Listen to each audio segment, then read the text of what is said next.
नीरज, काय झालं? मामी तुला माहितीये काय झालं? बरं मला सांग, तू अशी बाहेर का आलीस? सहज सहज? आत वधू परीक्षेच्या नावाखाली जो काही मूर्खपणा चाललाय ना, तो तुला पटला नाहीये म्हणून तू बाहेर आलीस. खरं सांग ना मामी.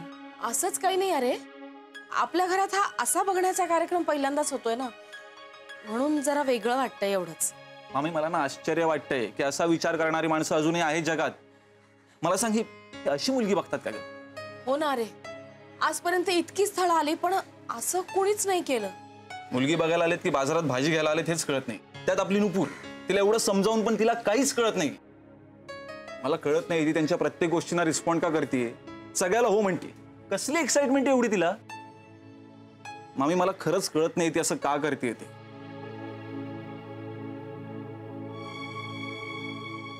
एक मिनिट, माझ्या लक्षात येत आहे ती असं का करते. आज सकाळी ना मी यांच्याशी बोलत होते या घराबद्दल. म्हणजे मी त्यांना म्हटलं आपल्या नट्टूचं लग्न झालं ना की या घराचं काम मार्गी लागेल. बहुतेक हे तिने ऐकलेलं दिसतंय आणि म्हणून ती करते हे सगळं. मामी I think you are right.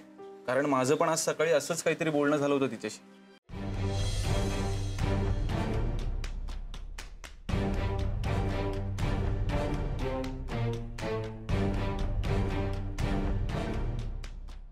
चला आता हे भरलेले दोन्ही हंडे घेऊन स्वयंपाकघरापर्यंत जायचं.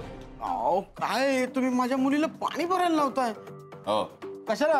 आमच्या घरी मुबलक प्रमाणात पाणी आहे. तुमच्याकडे नळ नाहीये का? परिस्थितीच्या समोर नळ काय कामाचा? म्हणजे तुमच्या इथे नळाला पाणी येत नाही आणि आपण अशा ठिकाणी नक्कीचं लग्न लावून द्यायचंय?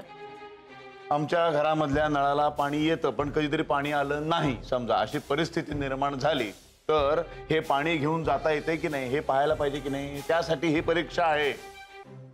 अहो पण काय काय दादा हे, तिने एवढं ओझं कधीच उचललं नाही. तिला स्कूल बॅगचं ओझं नको म्हणून मी तिला शाळेत सोडायला जायचो.